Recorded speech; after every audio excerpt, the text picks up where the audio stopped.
Guys good morning. ഇന്ന് ഞങ്ങളുടെ ജീവിതത്തിലെ ആദ്യത്തെ കല്യാണമാണ് ഗൈസ്. അതായത് കല്യാണം കഴിഞ്ഞുള്ള ആദ്യത്തെ കല്യാണം. അപ്പൊ അത് ആരുടെ കല്യാണം നമുക്ക് വീട്ടുകാരുടെ തന്നെ ചോദിക്കാം. അമ്മേ ആരുടെ കല്യാണമാണ്? അപ്പച്ചിയുടെ മോന്റെ മോളുടെ വല്യച്ഛന്റെ വല്യമ്മേന്റെ ഏച്ചിന്റെ മോന്റെ മോളെ. ഗൈസ് ഇവർ രാവിലെ തന്നെ ബ്രേക്ക്ഫാസ്റ്റ് ഉണ്ടാക്കുന്നതിന്റെ തിരക്കിലാണ്. ഫസ്റ്റിനെ കറി ഉണ്ടാക്കുവാണ് ഗൈസ്. ആ കറിയുടെ വീഡിയോ നമ്മൾ ഷോർട്സ് ആയിട്ട് പോസ്റ്റ് ചെയ്യും ഗൈസ്. അപ്പൊ രാവിലെ തന്നെ വാപ്പച്ചി എനിക്കും അച്ഛനും ഒരു ജോലി തന്നിട്ടുണ്ട്. എന്താണ്? വണ്ടി കഴുകാൻ. എന്താ പരിപാടി? നമ്മൾ കല്യാണത്തിന് പോകുന്നു. അപ്പൊ എല്ലാരും ഒരുമിച്ചാ പോകുന്നത്? നമ്മളെല്ലാം ഒരുമിച്ചാണ് പോകുന്നത്. കുടുംബ വീട്ടിൽ നിന്ന് ആൾക്കാർ വരുന്നുണ്ടോ? കുടുംബ വീട്ടിൽ നിന്ന് വരുന്നുണ്ട്. അവർ പറയുന്ന കേട്ടായിരുന്നു. നമുക്ക് അങ്ങോട്ട് പോയി ചോദിച്ചാലോ?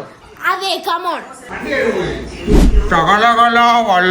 ശകലകലാവല്ലഭൻ പക്ഷെ വകനിരിവ് വട്ടപൂജ്യം. രാവിലത്തെ തുപ്പലുമായിട്ട് ഇറങ്ങിയൊക്കെ കൊണ്ടേ തുപ്പടാ. ഗൈസ് ഫസ്റ്റിനെ പറയുമ്പോഴാണ് ഞാൻ അറിയുന്നത് ഇന്ന് ഫാദേഴ്സ് ഡേ ആണ്. സൂര്യനായി തഴുകി ഇവിടെ വന്നിട്ടുള്ള ആദ്യത്തെ ഫാദേഴ്സ് ഡേ. സോ നമ്മൾ ഇന്ന് വാപ്പിച്ച് പറഞ്ഞെല്ലാം കേൾക്കും. നമുക്കപ്പൊ വണ്ടി കഴുകാൻ പോവാം. എനിക്കിഷ്ടം. വിഷമത്തിലാണെങ്കിലും അത് ചെയ്യാം. അസ്ന വരുന്നുണ്ടോ ഫാദേഴ്സ് ഡേ ആയിട്ട് വണ്ടി കഴുകാൻ? അതെന്താ? വണ്ടി ഗ്യാരേജിൽ നിന്ന് എടുത്ത് പുറകോട്ടിടുന്നത് ഞാനാണ് കേസ്. കറി ചെറുതായിട്ട് ഫ്ലോപ്പ് ആയപ്പോ ഞാൻ അടുക്കളയിൽ നിന്ന് നൈസായിട്ട് സ്കൂട്ടർ അപ്പോഴാണ് അച്ചക്കൂട്ടൻ ഇവിടെ കാറ് കഴുകാൻ പോടാണ്ടത്. എനിക്ക് ഞാൻ പറയാടാ, അതായത് കറി മറ്റേ കോളിഫ്ലവറിൽ സോസ് മുക്കി കഴിച്ചാൽ എങ്ങനെ ഇരിക്കും അതുപോലത്തെ ഒരു കറി എന്ന് പറഞ്ഞാൽ സോസ് ട്രൈ ചെയ്തിട്ട് നിന്റെ അഭിപ്രായം പറയണം. ഓരോരുത്തർക്കും ഓരോ അഭിപ്രായമല്ലേ. മെയിനായിട്ട് എന്താ സംഭവിച്ചതെന്ന് വെച്ച് കഴിഞ്ഞാൽ ഞാൻ നിനക്ക് ചില്ലി ചിക്കൻ ഒരു തവണ ഉണ്ടാക്കി തന്നല്ലേ. മെയിനായിട്ട് അത് പൊളിയായിരുന്നു കേട്ടോ.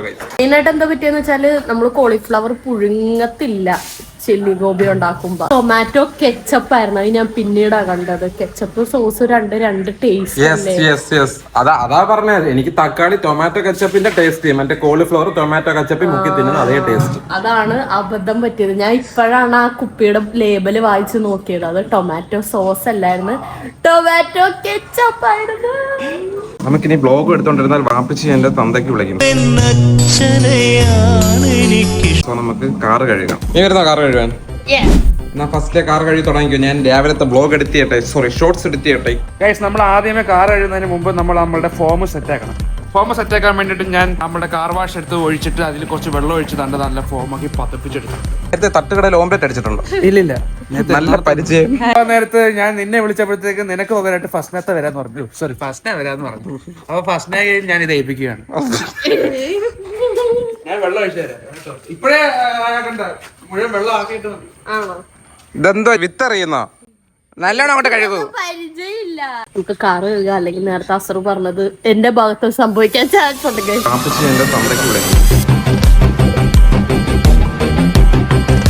എടോ, നമ്മൾ കല്യാണത്തിന് വന്ന ആ കാറല്ല, ഇതല്ല വരയ്ക്കാൻ പറഞ്ഞത്. ഇതെന്റെ ബെൻസാ.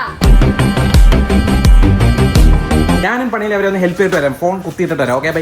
ഗൈസ് അങ്ങനെ നമ്മളെല്ലാരും കൂടെ ഒരുമിച്ച് കാർ കഴുകിയിരിക്കുകയാണ്. ഇനി അടുത്ത പരിപാടി ഡ്രസ് ഡീൽ. വെഡിങ് കഴിഞ്ഞതിന് ശേഷം ഞാൻ എന്റെ വെഡിങ് ഡ്രസ് പിന്നെ ഒരു നീണ്ട വേളയ്ക്ക് ശേഷം അവൾ അത് ഇടുകയാണ്. ഞാനപ്പോ എന്റെ വെഡിങ് ഡ്രസ് വെഡിങ്ങിന് ശേഷം ഇപ്പൊ പിന്നെ ആദ്യമായിട്ട് ഇടുവാണ്. ഏറുവതെന്ന് അറിഞ്ഞൂടാ, ഞാൻ നന്നായി തടിച്ചെന്ന് തോന്നുന്നു. അപ്പോൾ നമുക്കത് മുകളിൽ കെട്ടിപ്പൂട്ടി വെച്ചിരിക്കുകയാണ്. അതിന് താഴേക്ക് ഇറക്കാം. പൊടി തട്ടി എടുക്കാൻ പോവാണ് ഗൈസ്. അതൊക്കെ എന്റെ യൂട്യൂബ് സർട്ടിഫിക്കറ്റ്. വെഡിങ് ഡേ ഓർമ്മ വരുന്നു ഗൈസ്.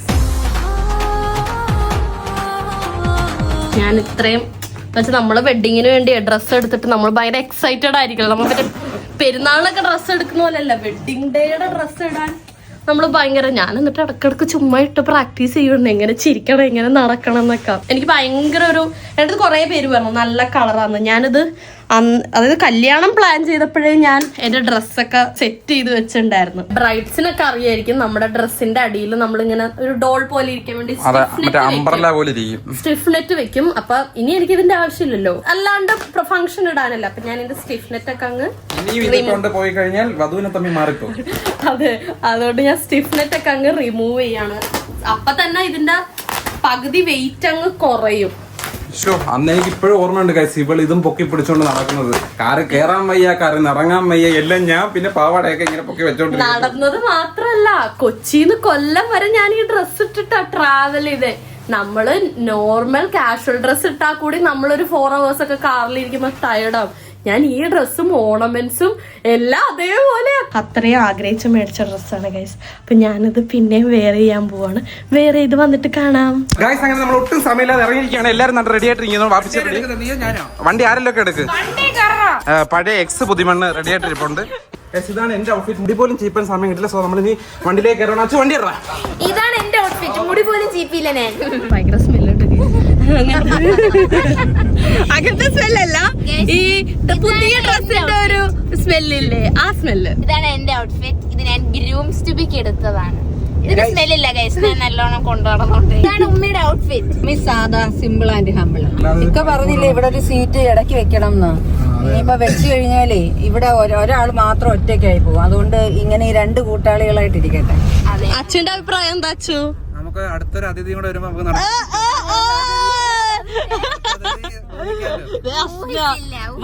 വന്ന അതിഥിനെ തന്നെ സഹിക്കാൻ പറ്റണില്ല. അപ്പോഴതിന് പുതിയൊരു അതിഥി. നമുക്ക് 3 പേർക്ക് ഇവിടെ ഇരിക്കാനുള്ള സ്ഥലം ഒടുക്കത്തെ മഴയാണ്, പക്ഷെ നമുക്ക് ദൂരം ചെറുതാണ്. ഇന്നത്തെ കല്യാണം എന്ന് പറയുന്നത് എന്റെ ഫേവറേറ്റ് മൂത്ത അളിയന്റെ മകളുടെ കല്യാണമാണ്. സജീർ. അപ്പൊ നമ്മൾ എല്ലാവരും ആ സജീറിന്റെ മോളുടെ കല്യാണം കണ്ട് നമ്മളെ വീട്ടിലെ എല്ലാവരും കൂടി ചേർന്ന് പോവുകയാണ്. അപ്പുറം ഷമീമ് പോയി, നിസാർ പോയി, വാപ്പായി ഉമ്മ എല്ലാവരും പോയി കഴിഞ്ഞു. ഞങ്ങൾ ആ ലാസ്റ്റ് കർണാരം വരുന്ന ഏറ്റവും ലാസ്റ്റ് ആണ് ജനങ്ങളെ ചെല്ലുന്നത്. ഓരിച്ചൊഴിയുന്ന മഴയാണ്. നമ്മൾ ഊട്ടിയിലൊക്കെ നിൽക്കുന്ന ഒരു പ്രതീതിയാണ്. കാരണം മഞ്ഞ് മൂടിയ മഴയാണ് ഇപ്പോൾ ഉള്ളത്. ക്യാമറമാൻ ലിബ്രാസോടൊപ്പം നിസാം. അപ്പൊ രാവിലെ പറഞ്ഞ പോലെ ഫസ്നയുടെ എന്റെയും ആദ്യത്തെ കല്യാണമാണ്. സോ ഞങ്ങൾ ഒരുപാട് എക്സൈറ്റഡ് ആണ്. ലാലാസ് കൺവെൻഷൻ സെന്ററിലാണ് നമ്മൾ ഇപ്പൊ കല്യാണത്തിന് പോകുന്നത്. നമുക്കിനി വണ്ടി പാർക്ക് ചെയ്യാം. പണിപ്പാളി ബ്ലോക്ക്. ഗൈസ് നമ്മൾ ഒടുക്കത്തെ പാർക്കിംഗ് സൗകര്യം കാരണം നമ്മൾ ഇവിടെ നടു റോട്ടിലാണ് ഇട്ടിരിക്കുന്നത് വണ്ടി. നടു റോഡ് മീൻസ് നമ്മുടെ ഒരു സർവീസ് റോഡ്. ഇതാണ് convention centre, Lala's convention centre. Guys നമ്മുടെ കൊച്ചാപ്പ തിരക്കിലാണ്. കൊച്ചാപ്പത്തി നമ്മുടെ ഫസ്റ്റ് കല്യാണം. ഞാൻ ഭയങ്കര എക്സൈറ്റഡ് ആണ് ഗൈസ്. കാരണം കുറെ പേര് തിരിച്ചറിയുന്നുണ്ട് ഗൈസ്. ഒട്ടും തിരക്കില്ല അടി. എടാ ഞാൻ ഇവിടെ വന്നപ്പോ കാണുന്ന കാഴ്ച എന്താണെന്നറിയോ? ഈ ഡോറൊക്കെ അടച്ചിട്ട് ഒരാള് തള്ളി പിടിച്ചിരിക്കുക, കേറാണ്ടിരിക്കുക, തള്ളി പറക്കാണ്ടിരിക്കാൻ. എന്നിട്ട് ഇവിടെ ഫുൾ ആൾക്കാർ. അപ്പൊ ഞാൻ വിചാരിച്ചത് എന്താ പെണ്ണും ചെറുക്കനും കാണാൻ ഇത്രയും പേര് ഡോർ അടച്ചിട്ട്. അപ്പോഴും ഉമ്മ പറഞ്ഞേ ഇവിടെ ഡൈനിങ് ഹാളാണ്. ഇവിടുത്തെ കല്യാണത്തിന് ഒരു കൂട്ടർ വരുന്നത് ഫസ്റ്റ് ഫുഡ് കഴിച്ചിട്ടാണ് പിന്നെ ചെക്കനെ പെണ്ണിനെ കാണാൻ പോകുന്നത്. നല്ല വിചിത്രമായ ആചാരങ്ങൾ. ഇനി ഇവിടെ ഇതുപോലത്തെ ആചാരങ്ങളും എല്ലാം ഉണ്ട്. ഒരുപാട്. ഇനി പെണ്ണിനെ ചെറുക്കനെ കാണാൻ മുകളിലേക്ക് പോകും.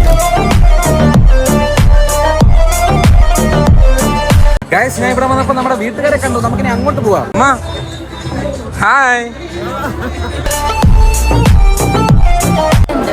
ഞാൻ ആർക്കും വിട്ടുതരത്തില്ല ഗൈസ്. നമ്മളിവിടെ സബ് ആയിട്ടാണ് നിൽക്കുന്നത്. എന്ന് പറയുമ്പോൾ ഒരാൾ എണ്ണീക്കുമ്പോൾ അവിടെ ചാടി ഇരിക്കാൻ വേണ്ടി ഇരിക്കുകയാണ്. നിങ്ങൾക്ക് നോക്കിയാൽ മനസ്സിലാവും എല്ലാ ടേബിളിന്റെയും എല്ലാ ചെയറിന്റെ അടുത്ത് ഓരോരുത്തർക്കാണ്. ചപ്പം കഴിച്ചിട്ട് വരുന്ന ഏതൊക്കെ കഴിച്ചോ? ചതിയൻ. അടുത്ത ചതിയൻ. സ്വന്തം മോനെ പോലും ചതിച്ചോണ്ടാണ് വാപ്പിച്ചി കഴിച്ചിട്ട് പോയത്. ഗൈസ് നമ്മൾ അകത്തെ തിരക്ക് മൂലം നമ്മൾ പുറത്തെ ബൊഫയിലാണ്. എനിക്ക് കിട്ടിയ സീറ്റ് ഞാൻ ഫസ്നയ്ക്ക് കൊടുത്തു. ഫസ്നയ്ക്കിനെ വെളിയിൽ നിന്ന് കഴിക്കുന്നത് ശരിയല്ലല്ലോ. നമ്മുടെ കൂടെ വന്ന ലേഡീസിനെയൊക്കെ നമ്മൾ സേഫ് ആക്കി. ഇപ്പൊ നമ്മൾ ആണുങ്ങളെല്ലാം വെളിയിൽ നിന്ന് കഴിക്കുന്നു. വാപ്പിച്ചിക്ക് ഇതുവരെ ചോറ് പോലും കിട്ടി.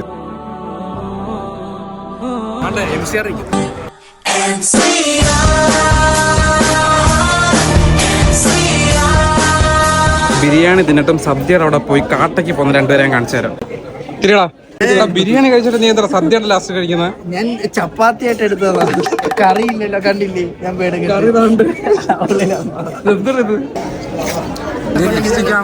ഐസ്ക്രീം ആണോ തിന്നുന്നത്? കൊറേ ഇട്ടാമാര് വന്നിട്ട് എന്റെ അടുത്ത് പറഞ്ഞു ഇപ്പൊ വീഡിയോസ് ഒക്കെ നല്ല കളറാവുന്നുണ്ട്, അടിപൊളിയാണ്, ഞങ്ങളൊക്കെ കാണാറുണ്ടെന്ന്. താങ്ക് യു, ഇനി കാണുമെന്ന് പറഞ്ഞു. പ്രൗഡായോ അമ്മേ? പ്രൗഡ് അമ്മായിയമ്മ. എനിക്കും വേണോടാ.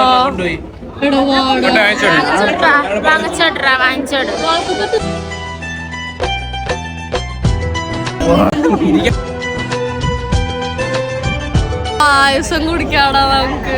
അപ്പോഴേ പറഞ്ഞ വാങ്ങിച്ചു കൊടുക്ക. നീ പോയി മേടിച്ചോണ്ടോടാ. ഈ പെഴുമഴയത്ത് നടന്ന് ഞങ്ങൾ കാറിന്റെ അടുത്തേക്ക് വയറൊക്കെ നിറഞ്ഞ് മട്ടൻ ബിരിയാണിയും ഐസ്ക്രീമും പിന്നെ പായസം ഒക്കെ ഉണ്ടായിരുന്നു ഗൈസ്. അതൊക്കെ കഴിച്ചു വീട്ടിലേക്ക് പോയിട്ട് കിടന്നുറങ്ങണം ഗൈസ്. അപ്പൊ ഓക്കെ ഗൈസ്, നമ്മൾ ഇനി അടുത്ത വ്ളോഗായിട്ട് നാളെ വരുന്നതായിരിക്കും. അതുവരേക്കും